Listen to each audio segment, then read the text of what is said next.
there's a new movement in American music actually called the third stream, which mixes the rivers of jazz with other rivers that flow down from the highbrow, far-out mountain peaks of 12-tone or atonal music.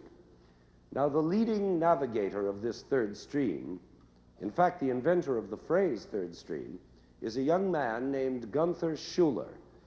He's one of those total musicians like Paul Hindemith that we discussed on our last program, only he's an American. Mr. Schuller writes music of all kinds. He conducts it, he lectures on it, and he plays it. And so I thought that the perfect way to begin today's program about jazz in the concert hall would be to play a piece by Gunther Schuller, especially this one particular piece, which is an introduction to jazz for young people. It's a sort of Peter and the Wolf of jazz. Now, because Mr. Schuller is such a fine conductor as well as a composer, I have invited him to come and conduct his piece himself. And I will step down and become the speaker, taking my orders from him. So without any further explanation, here is Gunther Schuller's third stream composition, Journey into Jazz, with a narration written by the well-known jazz critic Nat Hentoff. And here is Gunther Schuller himself.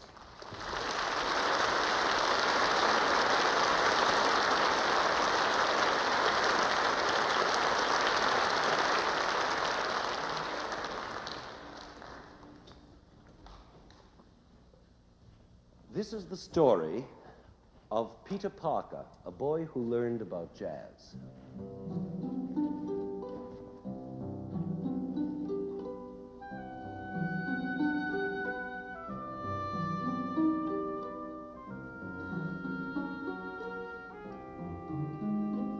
When he was still quite small, Peter Parker had strong musical tastes. When his father sang, Peter moaned. And when his mother sang, Peter howled. By the time he was 5, Peter had his own toy trumpet.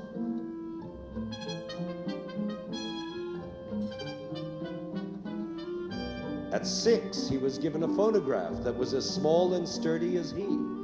And at 7, a transistor radio was added to help satisfy Peter's huge hunger for music.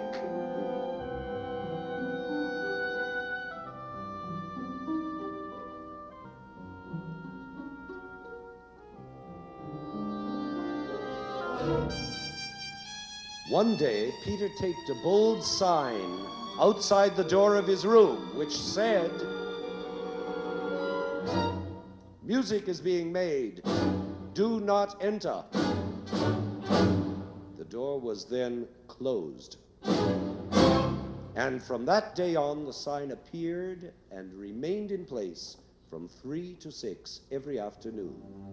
From behind the door, Peter's parents could hear the trumpet, or the phonograph playing Prokofiev, or the radio playing Rossini. And usually all three at once.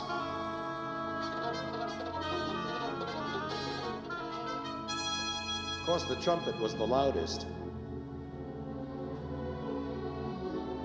Soon Peter had a real trumpet and a real teacher whose tastes in music were as strong as Peter's. Peter's parents began to hear scales. First simple scales that soared slowly and floated back down again, sometimes stumbling on the way. Then more and more difficult scales that climbed quickly and fell with dizzying speed, and soaring arpeggios.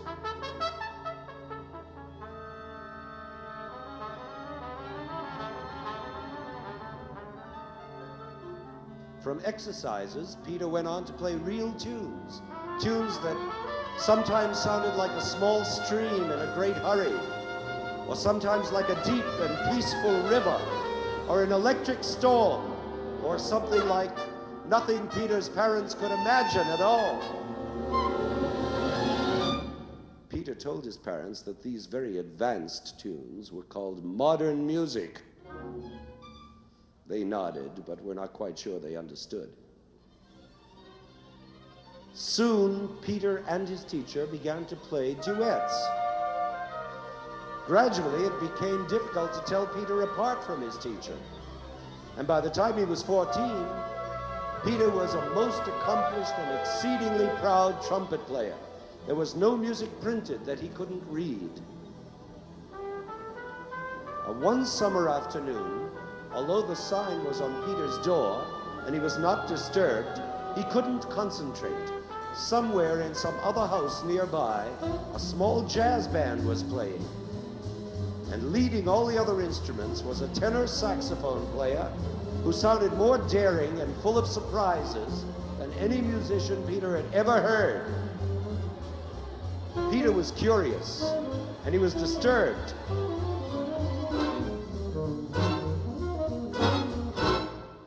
Peter took his trumpet, left his room, followed the sound, and discovered 4 young men in the garage of a house on the next block.